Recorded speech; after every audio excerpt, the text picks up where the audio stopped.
Hello Uganda, thank you so much for being a part of Smart 24 TV, and we are delighted to continue with our segment for the Road to COP28 discussion series. Now, of course, we know that the Road to COP28 has been paved by the outcomes of the previous COP conferences, and each conference continues to build on the achievements and challenges of the past, setting the stage clearly for more ambitious efforts and effective climate actions. And of course, we know that COP28 covers a range of topics, and these include emissions targets, adoption strategies, financial commitments to support developing nations, and additionally we also talk about technology transfer and capacity building. And most importantly, we know that Uganda, particularly in East Africa region, is vulnerable to climate change challenges, and we also know that COP28 presents itself as an opportunity for us to voice our concerns and advocate for equitable solutions that can actually help us address climate justice, but at the same time also look at how do we create a sustainable future for African nations.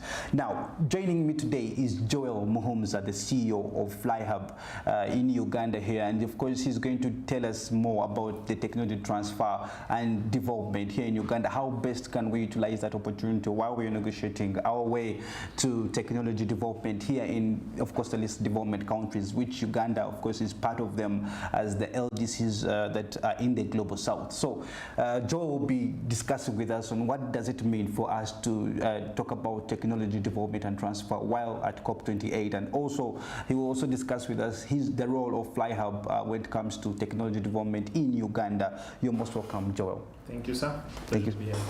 It's my pleasure, Joel. I don't think it is your pleasure. It is my pleasure. I'm very happy to have you here. Thank you so much for joining us. Briefly say something to my audience, and then we can take it up from there. Yeah, so like you mentioned, thank you very much for having me on the show. My name is Joel Musa, and I head up FlyHub. FlyHub is an ambitious subsidiary under Stanbic Uganda Holdings, so everyone knows we expand what we do in the country, because under banking, yes, it's really performing well. We pride ourselves on being one of the biggest banks, providing a lot of value, but we saw in different sectors that there was room for us to also expand and provide some innovative capacity. Yeah. So 4 subsidiaries were created: the incubator, which works with small businesses, getting them ready for financing and getting them ready also to be able to create impact and scale. You've got SBGS, which was part of running the MTN IPO, so it's a wealth management arm looking to create financial investments for Ugandans. They've got SPL, which is the properties arm, which deals with not only the properties that the bank owns, but also looking to provide real estate services to the market. And then, of course, ourselves. We're the only ones without Stanbic in the name. It was intentional for us to be, sort of different in the way we think. So our work is to become a digital enabler. Our goal is to build digital economy for the country, and that's part of the larger Stanbic Group goal towards becoming a digital platform business. And by that, it just means utilizing technology to create opportunities across vast value chains. So it's about no longer thinking that you're just doing finance, but how do you connect things that are happening in real estate to things that are happening in investment, things that are happening in the agricultural value chain, to things that are happening in climate smart technologies, and we're at the forefront of providing that advisory around technology and how to leverage it for better outcomes. Absolutely. And maybe just this will be directed to FlyHub. Are there specific projects or partnerships that highlight your commitment as FlyHub to advancing technology? Yeah, absolutely. So in the last couple of years, one of the biggest pieces of work that we've done is building our own cloud environment. And let me just stress why we're talking about the cloud. So everyone understands that cloud is the best way for you to scale by doing it economically. You're not building new data centers, you're not consuming a lot of water, electricity, and also adding to that carbon footprint. So in our partnership at an enterprise level with Amazon Web Services, we are now offering cloud managed services to Ugandans. So let's say you have a small company where you want to provide a payments portal. You don't have to think about how you're going to maintain your server, how you're going to make sure cybersecurity is fit and done. We are doing that for you on behalf. The second bit of work that we're doing is around APIs, so that for the audience that is watching, APIs are just sort of highways that allow 2 different technologies to speak to each other. For instance, when you're sending money from your mobile money wallet to the bank, there's usually an API that allows those 2 systems to communicate to each other. Absolutely. So from our standpoint, we're looking at, especially next year, rolling this out as a commercial enterprise, where you can come to the the bank, if you're an enterprise, you can enjoy some of the services we have listed. So for, say, if you're an insurance company and you want to be able to have auto subscriptions for your clients, I'm sure people who have to get premiums, sometimes you have to remember to pay. But here you can just institute it as an instruction, and then it's auto subscribed for you. It's auto debited off of your account. The other pieces are things like AML, counterterrorism financing checks that are done on our behalf. So those, if you try and do them by yourself, are really expensive, to get those kinds of accesses. But we already have it at an enterprise level, so you just pay for use.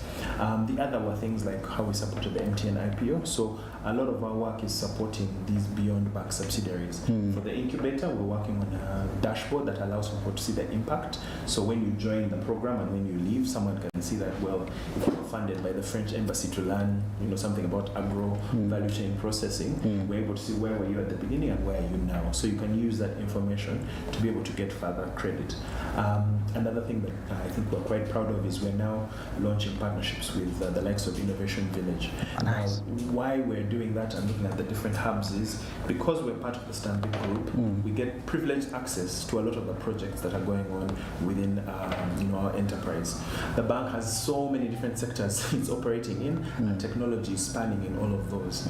Now, rather than all of that work exclusively leaving the country and going to specialists who've done it before, because of course under procurement you'll see if an organization has built something for another bank, it's more likely to get work with us. But what we are ambitiously trying to do is say, if we can get RFPs for that work, can we then issue them out to these hubs? So a young student who's finished from a university and studied computer science could work at the hub and build something that could actually be effective and running within our ecosystem. Absolutely. And you have actually emphasized so many data-driven solutions and strategies that FlyHub has been able to implement successfully, which is very good, especially with your various partners. I just want you to help me understand, how does FlyHub leverage this data to make informed decisions? Well, I think the first thing is also understanding what the data says and what it doesn't capture. Okay. So in Uganda, for instance, I think there are 3 institutions that have a lot of data on us. One is definitely the government, so they have your biometric data, they know where you live. KCC, for instance, know what zone that you're residing in and what developments are going to be happening there.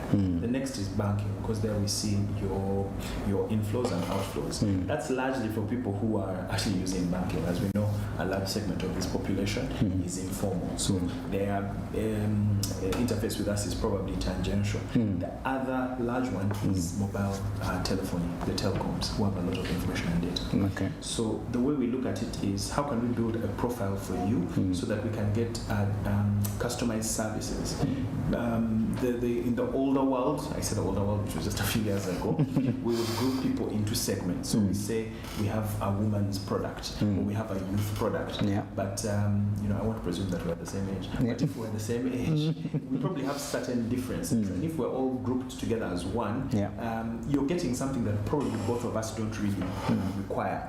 But looking at it from a customized point of view, for instance, with FlexiPay, FlexiPay is our wallet solution, which you can just download for free. You don't even have to have a bank account with us. What we're looking to see is, by your behavior, what is it that, say, women who are in Bugorobi tend to request for? You can then use that to say, can we develop a product just for these people? So I'm targeting you. I'm not speaking at a broad level. It's not for us to go out and say, anyone come what may. I'm speaking directly to your need. And then how you respond to that allows us to see how responsive you are. So even the way we're building our interfaces, for instance, one of the things that I'm quite passionate about is making it easy for someone to understand when you're taking, for instance, a loan. A lot of people, I'm Mutoro, and we don't yet have a word for interest. There's no word for interest rates in our language. So we have to explain that you've borrowed 100 million, you're going to pay back 115 million, something of that sense. So it's often, I think, people think of big, impactful things, but the small, brilliant basics have a compounding effect. So data is a really important piece. I'll just mention one of the latest pieces of data points that I was looking at for the MTN IPO that we were running through SBG Securities. We found that unfortunately a lot of individuals subscribed but didn't, beyond that subscription, are not engaging with the service. So we're trying to put out calls to say, well, did you fully understand why you bought these shares? This is your entry point into understanding how capital markets operate. And that's going back to us engaging with our shareholders as well as Stanbic to say, are we informing shareholders as to their rights, their privileges, what moves the share back and forth? Because if we're speaking a language that people don't fully understand, we're speaking technical jargon, no one is fully getting it. So that data is coming in for us by when we push out information and we see people are not responding, how do we recalibrate and customize it for individuals to understand? Absolutely, quite a lot to take in right now and digest at the same time. But let's switch our minds to COP28, Joel. And I believe, of course, that's an opportunity for us to air out a lot, especially in terms of achieving sustainable goals. Now, I want us to discuss the role of technology in advancing or achieving sustainability goals. And to me, I want you to walk with me through this journey of how does technology play a crucial role in achieving sustainable goals? How do you think technology can play a very important role?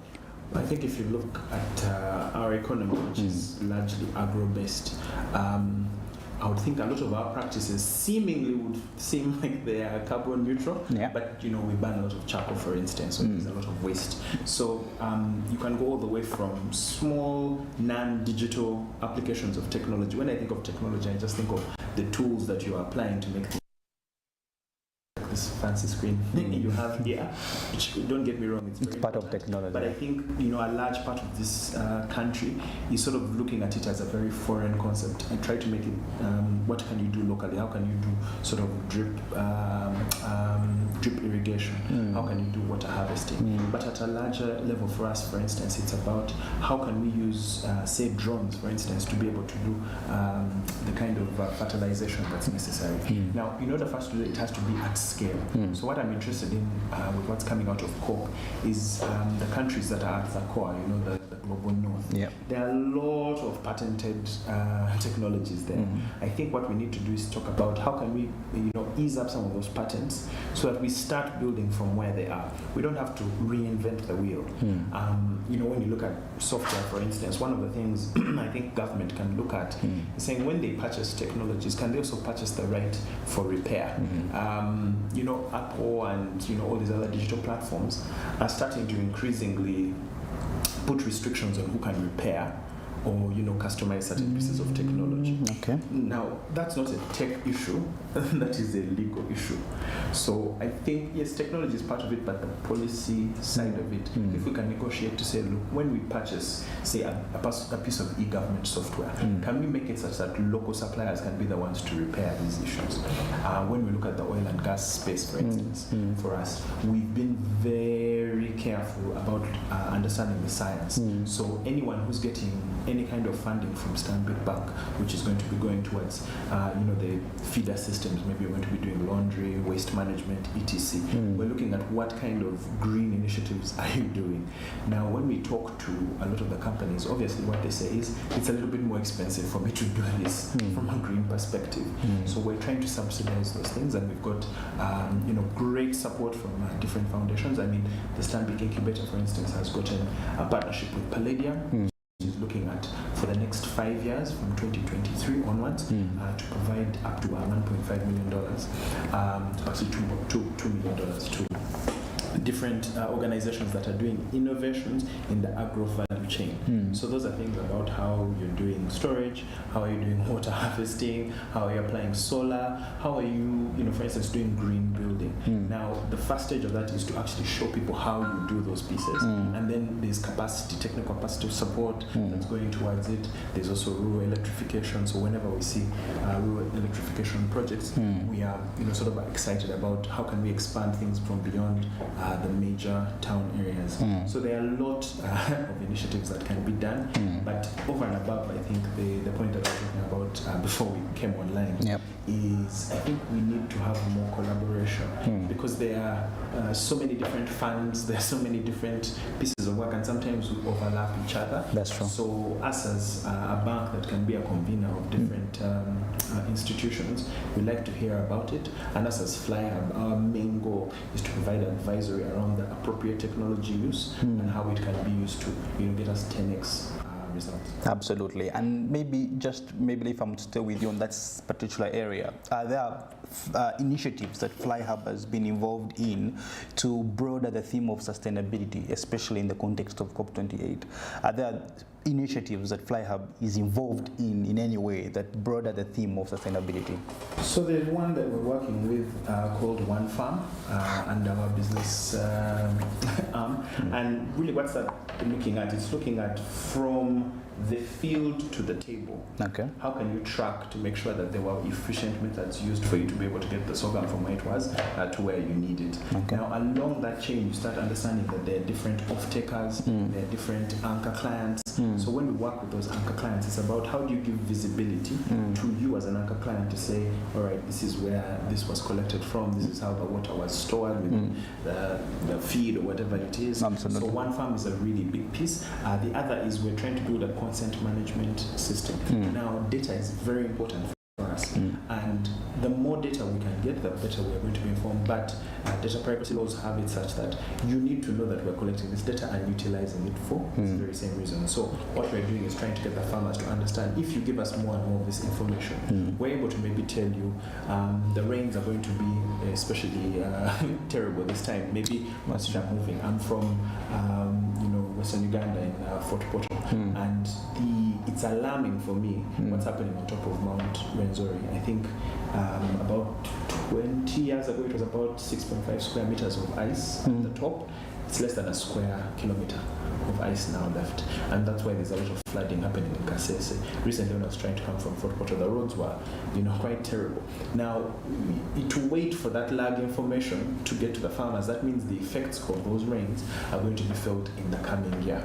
Now, the importance for us is we can see that kind of information if you're able to do the geospatial mapping, if you're able to use GPS, and be able to tell people in those communities that, hey, this is what's about to happen, you need to have a response. Now, this is where technology starts to intersect with socio-economic policy. So for us as a tech partner, we're also interested in now working with government to say, look, if we give you this information, what can you do with it? Another initiative that we're looking at is the support for green financing. Now, the green financing is largely managed by the bank, but we need to have some monitoring tools. So it's also looking at how can we develop something that can monitor the amount of water that you're utilizing, the amount of electricity, things like when you leave a building, can the electricity lights go off? Now, those seem like small initiatives, but they compound over time. And for us, the first thing that we do is trying to see if we're not measuring it, then we're not able to change it. So a lot of our work is enabling the measurement of these kinds of initiatives that the other arms, the subsidiaries that I spoke about. I'm actually glad that you talked about green financing, because financial support is a critical component of technology transfer and development. And developing countries, especially now like Uganda, we often require financial assistance to adapt and implement climate-friendly technologies. That's right. But discussions at COP especially, they often include efforts to mobilize financial resources. They talk about how they're going to give us money. They will talk about how they're going to give us, actually I think in COP25 they talked about, they pledged for 100 billion. There was a commitment of 100 billion as a climate finance, under the climate finance thematic area. But up to now, it's still a challenge. It's still a challenge for us to have financial support to help us have resources for technology development and transfer. How can we cope up with that, Joel? Well, I think the first thing is for us to know. I mean, you're closely following this, so you understand that there's funding for it, you understand that there's information for it. But because we live in an information age, we are blasted with all kinds of things. So our attention is a lot of the time quite splintered. I think our responsibility, for instance, as a technology community, is to start singing from the same hymn sheet. Repeating that this is very possible, and these are the 3-4 things that you can do. One, I think going to the COP website, that's run run by the United Nations. You can read, I was reading it last night and I was sort of saying, okay, these are the things that have worked, these are the elements that have not worked. Now from financing for us as a banking group, Stanbic Group has pledged $100 million as a group continent-wide to be able to support. That means getting sort of subsidized loans, providing some technical support to those who are trying to do these kinds of initiatives. The challenge has been finding those people who are doing those initiatives. So my colleague Tony Otoa, through the incubator, that's why on the 24th of November in Gulu, they will be launching the program with Palladium. Now that 5-year program, a large part of it is trying to demystify and exemplify people who've done it before. I don't know about you, but often you need to see something in reality for it to make sense, otherwise it's abstract. Then I think the second one would be, how do we prepare businesses to be able to apply to get those kinds of loans or kinds of funding? That's true. So the work that we do, for instance, when I mentioned that we're trying to make sure that we have third parties building for our group. By building for us, the exposure is always going to be, how are you on ESG? I've said ESG quite a bit, but maybe let me break it down. So there's the environmental, which we've spoken about. There's the social, so the social effects of the work that we do. But then there's also governance, and governance is often where we let ourselves down. So things like, do we have proper beneficial ownership? If I was to look at your books, do I know who all the owners are? Have you filed your tax returns? Because you might go there to get access to that funding, but the ideas are good. It's just that you've not gotten the right institutional framework for you to be able to be trusted with that kind of funding. The default is always trust but verify. So for us, a big part of what the incubator does with some of our support is trying to get you to a right level of governance, such that you can then be able to walk up and say, yeah, I'm building this, and here are my papers. You want to see what I've been doing for the last 5 years, the last 2 years, here I go. Uganda is very entrepreneurial. I think we have that spirit, but often, you know what they say, I think it was something along the lines of founders and managers are a bit different. So we have a lot of founders, people who start things and move, but at a certain point you need someone who's going to say, let's look at the management, let's get this books, because that's what people who are providing you with credit are, you know, like the origins of what credit are. Do you have the credibility for me to actually give you something, to trust you with these funds? So I think on the governance side, there's a lot of work to be done, and that's where we're working with the incubator to be able to support on that. Absolutely. And maybe before cutting for the break, what is your vision for the digital economy, especially when it comes to FlyHub? What is FlyHub's strategic vision? Let's call it a strategic vision for the digital economy, especially, of course, Uganda. And how does it align with, and how does this maybe vision align with the global trends, for example, and advancements? Because now we have areas of artificial intelligence coming in at a very fast rate. People are scared. Some are saying their jobs, oh my God, what is happening? But of course, I told my colleagues that if you cannot, the person who's using artificial intelligence is the one who's going to take your job, not artificial intelligence. Yeah, and that is very, very. So I want to understand how is FlyHub well positioned strategically? What is its vision for digital economy? Is one, and how is it aligned with all these advancements that are coming in? So I think our vision really is to be the chief technology enabler for East Africa. Our vision is about East Africa integration. If you look at it, there is no other economic zone that exists right now that has a great potential like East Africa. So as we amalgamate, as we do cross-border banking, borderless banking and things of that nature, for us it's to build the infrastructure on which people who are building products are going to rely. We could have taken the route of building products ourselves, but once you build products, you're only looking at maximizing the return of that product and dominating the market. Instead, we want to be enablers. If you look at the richest men, it's usually men in the world, they're all platform builders. Amazon, Microsoft, Google. In your everyday life, you interact with those organizations. It's very interesting to me that if you want to prove your identity online, you use Google to prove to someone else that you are who you are. So because of that, we want to become embedded in the entire economy, meaning that, let's say you're trying to buy insurance from someone. We're not the ones who are going to provide you that insurance, but we can provide you the digital rails upon which you can get that insurance seamlessly. So that's been done in 3 ways. The first one as a pillar is cloud. So in our partnership with Amazon Web Services, we're offering cloud managed services. It means you as a business concentrate on what you want to do. Come to us, we give you the infrastructure, the security, everything, and it's pay as you use. So you're not paying for the whole thing. You know, if you pay for a whole stack, your finance manager is probably going to to say we need to get a large return on this thing, but here you're just paying as you go. The second bit, like I spoke about, is the APIs. So by that I mean I'm integrating all the services from URA, Mira, all of that. You need to be able to have it as a menu. So let me say, pull up this person's name. Let me be able to understand from URSB if this company is registered, so that it's just enabling you to be able to do business. Now, the dream is to then be able to interconnect that across East Africa. So if you're in Tanzania, you can do business in Uganda, you can do business in Kenya without you physically having to move from one place to another. Then the last bit is custom software development. Now, these are things where you may not be able to go out to the market and be able to purchase something. You know, you may want, for instance, we've been talking about fleet management internally. How do you monitor your cars when they're going to remote areas? How do you know when they need to get maintained, when they need to get refueled? So what I would love is to be able to say, look, there's an RFP, a request for proposals, that's going to go out. If there are people in university, someone who's trying to work on innovative ways in which they can apply technologies to monitor trucks, why don't you come build it and deliver that solution for us? The goal there is that we want to create opportunities for the fledgling fintechs, the fledgling companies to build for us. At that point, then you can become an internationally recognized operation. I think too often the businesses that are in Uganda only see the horizon of Uganda. But you know, a business like, you know, you look at Java's. The Java's dream was not just to be in Uganda, it was to go to Kenya. Exactly. I would love people in Egypt to be using the things that we're using. The only way to do that is if you're not worried about the infrastructure. So that's what we're here for, to build that kind of infrastructure on top of which all these things can happen. And lastly, maybe not to be too long-winded, is because we're part of this group, it means that you will then benefit from real estate services. So let's say you want to understand properties, you want to build your factory somewhere. What's the national development plan saying about what's going to be happening there? Are there going to be schools? When are power lines coming? You can get that information from us. If you want to make investments to double your money, go through SPGS. If you want to get payment solutions, if you want to be able to do large transfers, the bank will be there. So what we say is we want to be the ones to provide that base upon which you can build your digital enterprise. And as of course, I was talking about building.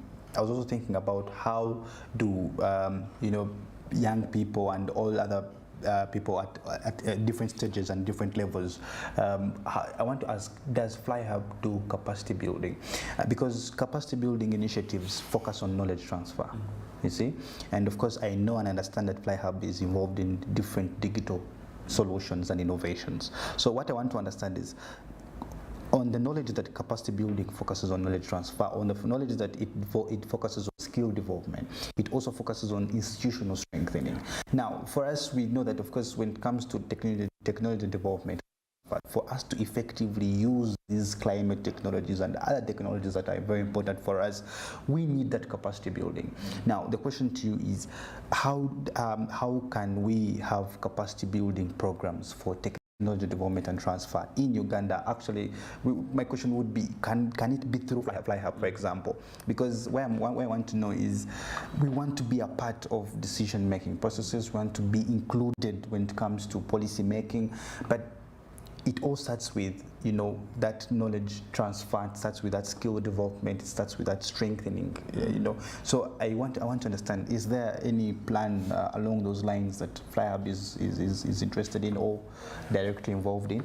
Yeah, so I mentioned that we are, you know, happy and excited about this partnership with Innovation Village. I'm also going to be doing others with other different innovation hubs. Yeah. But the goal for us there is to say, who do you actually have in these hubs?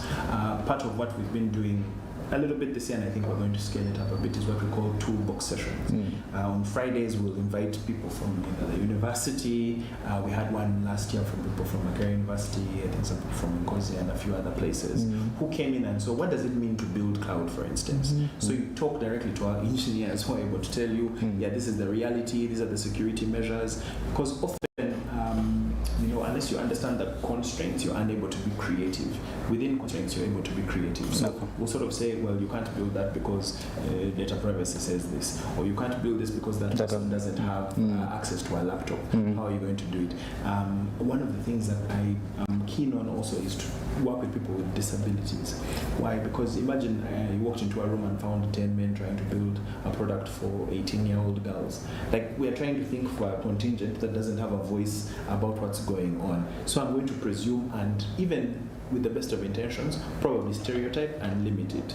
So I was having a conversation a few months back with some of the people who are working in our branch about how everything assumes that you're able to read off of your phone.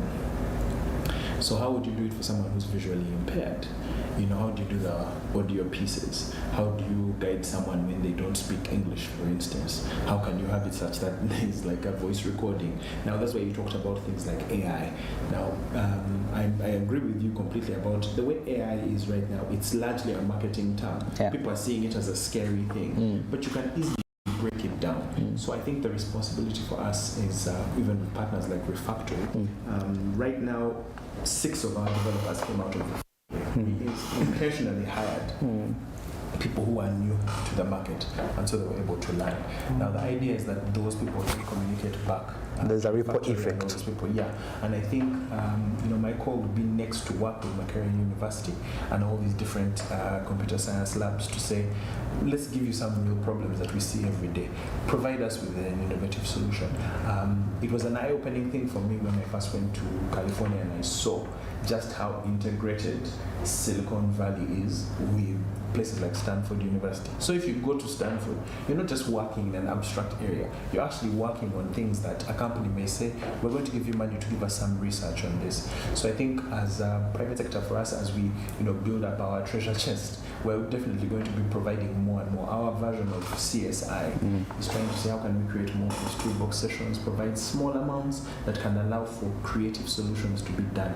Now, when it comes to the technology and knowledge transfer, for us, for instance, when it comes to AWS, because of our enterprise agreement, we can very much organize for Amazon engineers to be able to speak to local people about saying, how do I solve this problem? How do I spin up my own environment? But as you'd imagine, it's a small drop in the bucket that we can do individually. What we're looking for is more partners, especially in the IT sector, because when you come together, that synergy can then create a much larger ripple effect.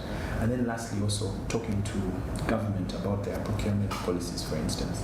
I would think that when they procure technologies, one of the things you can put there are things like the right to repair, the right to customize. So you buy a service that is on the market, but then you say, in this instance for government, local people, local companies can build enhancements, can do connections on top of it.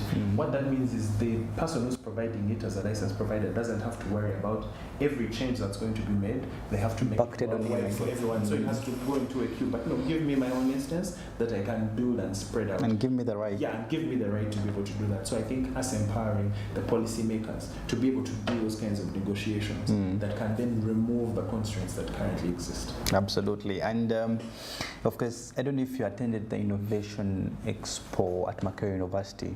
I don't know if you were able to attend, but there were different, of course, innovations, technology innovations around so many areas of artificial intelligence that interested me. And in light with that, is it possible that you could share with us specific projects or initiatives that showcase FlyHub's impact, especially on digital innovation and automation? Yeah, so one of the first ones was how we were onboarding people from the MTN IPO. It was quite a difficult challenge, I must say, because imagine worldwide you had to reach hundreds, millions of people, and then they had to register. So if you're going to do it on paper, submit those papers to one place, it was quite crazy. So we just automated the process, meaning that once you start signing up, automatically there was a bot pulling that information and matching it with what you have in Nira. So you're able to, on the day, be able to say, the ID that you gave us is not matching. Often there's that thing of, we've taken your information, then we have to come back to you. The other piece is that through Flexipay, one of the things that we are going to be working on with them is how do we support and categorize individually people's usage of the wallet. So me as Joel, I use it in a specific manner. So my credit rating, my access to services should be based on my behavior, not on, the insurance industry, for instance, has that when you're a young male, you're more likely to be risky. So because of the lack of information, you're sort of typecast immediately. Now, with the amount of data that exists, it's very hard for an individual to process it. So our work is really just around processing the information we currently have. So we're at that stage of processing. I tell people it's not very sexy right now, because what we're trying to do is, do we have the right info for the products that we're going to try and build? The next phase is then, okay, how do we, now that we know this, how do we build out something new. The last piece that I think I'll mention is the work that we're doing, interestingly, with one of our subsidiaries, which is SPG Securities. You'll be, launching out with Zimbe, which is supposed to be a way for you to build yourself up, with savings in mutual trusts. Now, for you to be able to do that, for them, they are small sort of boutique outfit, but they're trying to get circles, they're trying to get institutions to start investing. So what we're figuring out, without saying too much, is how do we create ways in which you can always call and get an answer from frequently asked questions. I don't like the bot sometimes, I think if you've messaged to Meme or any of these places, you can tell that you're speaking to a bot. So our ambition is, how do we apply a large language model, train it on all this customer information so that you feel like you're talking to a human being. For me, the test will be if someone starts saying, hi, how are you, what's up? And then I know, okay, these guys are now interacting with this thing like it's a person, because you want that human touch. When you're speaking to a robot, you kind of feel like, well, what's this? But if it can closely mimic based off of the information that we have, it will be great. So the large language models are things that I'm quite excited about. The dream is probably in 2 years to build what we're calling a data locker. The data locker is, I have information about me that's spread across so many institutions. When I want to get a visa to travel, for instance, I say, go and get your bank information, show me your LC, blah, blah, and you have to run around and get all of that. Now, as all of those institutions are going online, can't I ask for a bot that once I give my permission can collect all that information, pile it together, organize it, and give it to someone? The reason I was thinking about this is I'm old enough to remember when MySpace was the big thing and not Facebook. So initially when Facebook came, you could receive the messages that you are receiving on MySpace in your Facebook inbox. Why? Because Facebook was just checking your login, creating a bot that would go and collect your messages from MySpace and put them here. If you try and do that now with Facebook, you'll be sued into oblivion.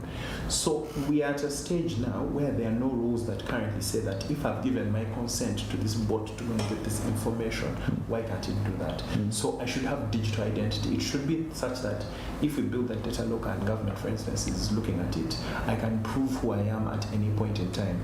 You can allow me to have a credit score. Most Ugandans don't have credit scores because they've not taken credit. Now, if you're paying your utility bills, if you've taken people to school, all those are records that we can pull together to build a profile for you. And by doing that, the excuse that when financial services have, we don't have enough information on you, will have to be broken away. I think that's how we get more inclusive. Absolutely. All right, as we come towards the end of our program today, let's talk about COP28 and sustainability. And with COP28 approaching, we just want to understand, how does FlyHub see the role of technology in addressing environmental and sustainability challenges? How do you see that? How, as FlyHub, how do you see the role of technology in addressing such challenges, especially environmental challenges? I think you must have, I don't know if you have seen some video on social media that has been running when we had, of course, we're in a season where it is rainy. The rain is really terrible. And there were videos in Kampala, we're having so many flooding areas. And I don't know if you saw a video of where Lugoko was. Was attacked by a flood. So, I mean, as FlyHub, how do you see technology addressing these such concerns, such environmental concerns? Is it a matter of us saying, oh, we have poor drainage systems, oh, the government is not doing its job? But of course, you're at the technology area or the technology space. So how do we address such challenges, such environmental challenges? Because those are what we call the loss and damage areas. So how do we address this? So I think it's us taking the responsibility to embed ourselves in those conversations. So like what I mentioned with Palladium, that program that's going to be launched on 24th November, a big part of it is about understanding the enabling environment. So for us coming in and saying, what does someone in the agro space need as information for them to be able to say, I should plant now or I should stop planting?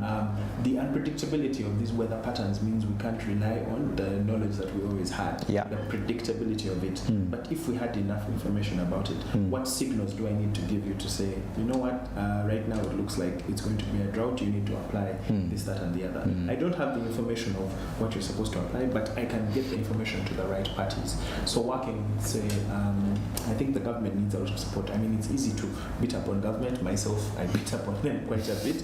But I think the things that we develop from the private sector can be utilized by them. So I think a larger private-public partnership. When I worked at FSD, Uganda, a while back, there was something called the Private Sector Round Table. And at that table that was organized by Ministry of Finance, they were harmonizing initiatives, meaning I can't go and do research that someone else has done. Yeah. So unfortunately, there's also propriety.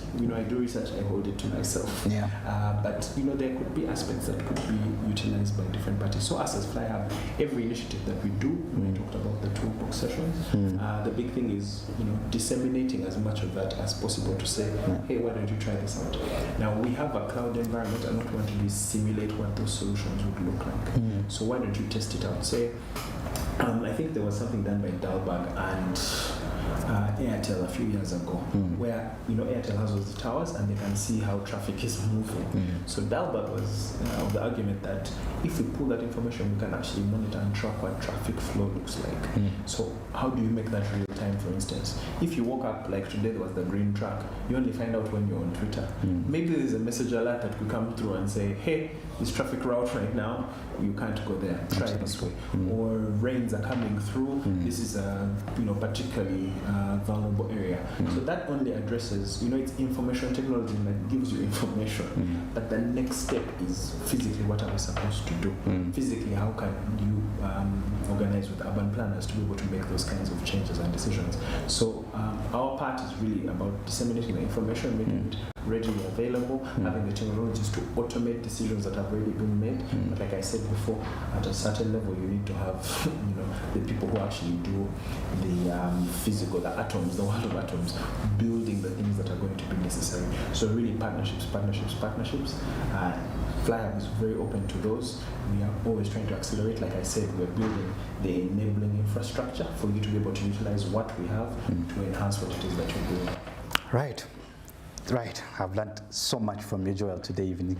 Now, as we conclude, Joel, this will be the last one that you're going to share with us, and preferably you can give us your remarks as you conclude.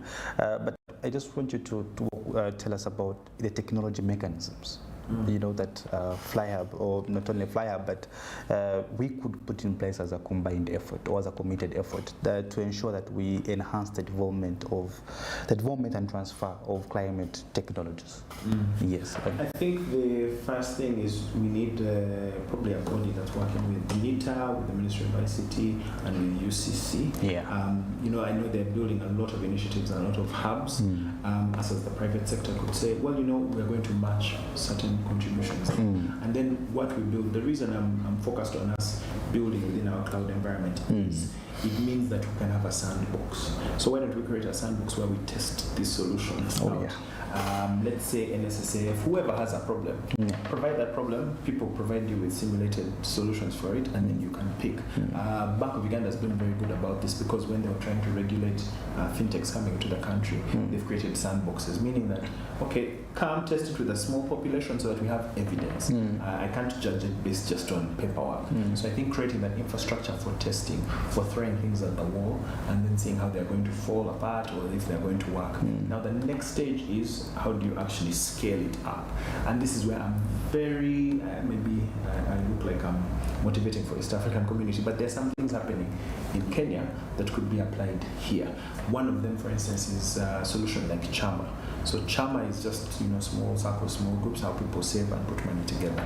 Now, if we can encourage that kind of technology that can allow small communities to put money together, you have a mechanism through which a bank like ours, which might not be able to reach that far, could say, let's lend to that Chama. But once you've lent to that Chama, what else are you doing? If it's an application, we can push the information through there. Sort of saying, yeah, you're looking to build. This is a way to build smartly. This is where you can buy the materials. Often it's a lot to ask of someone to do the research, to go find someone who's going to build the right materials, to see how they're going to get solar power. But if we've got a real estate company, for instance, they can pull that information together, show you the right outlets, so that when you get credit from us or when you're using our services, we can push that information to you. I think if at the Bankers Association, FinTech Association, we adopt those as new standards, because all the standards are about how the information that comes from the public to us is supposed to be. But we can also standardize the kind of information that we're supposed to provide responsibly. Responsible financing means I tell you what your obligations are, but I also tell you what our obligations to you are. So I think increasingly as the IT sector, we need to find, I guess, technology communication people like yourself, what you're doing here on the channel, is sort of demystifying it and making it something readily actionable. The thing that's missing is I might hear something nice, but then say, where can I get it? For us, the argument is going to be, if you can go through our apps, you can say, well, this is where I can get the right materials. This is where I can get seeds from. I think that's the step for us, and I think with the cost of data and things of that nature, we could then see how we can negotiate with the providers to kind of lower it, because there's also that financial burden of my data. How am I going to get all this information? We're excluding such a large portion of the population simply because of that. Absolutely. Yeah. So, as we conclude, anything for the audience?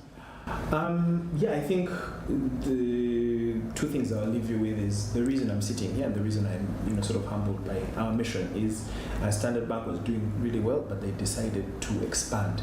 And this expansion is difficult. It's requiring a lot of innovation. But our plan is to say, how do we corral? How do we get the ideas that exist in the market? So I would encourage you to go into the Stanbic Holdings website, go to the FlyHub website, look at the work that we're doing, call into us, write to us.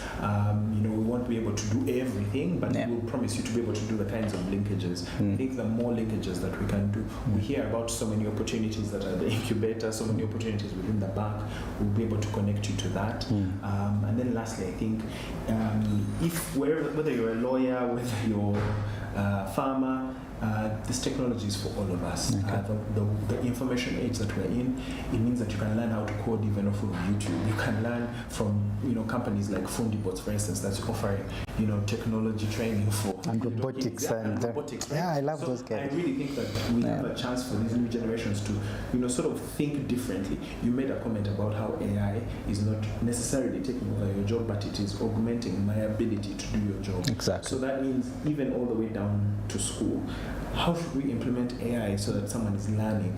If someone is learning the way I did, they're probably being prepared for a world that no longer exists. Why am I cramming? I shouldn't be cramming. I should be learning, how do I find information so that I'm not just memorizing, but I'm understanding how to make connections. And that's something we're passionate about. Like I mentioned, our toolbox sessions, our way of giving back, so that's what we focus on.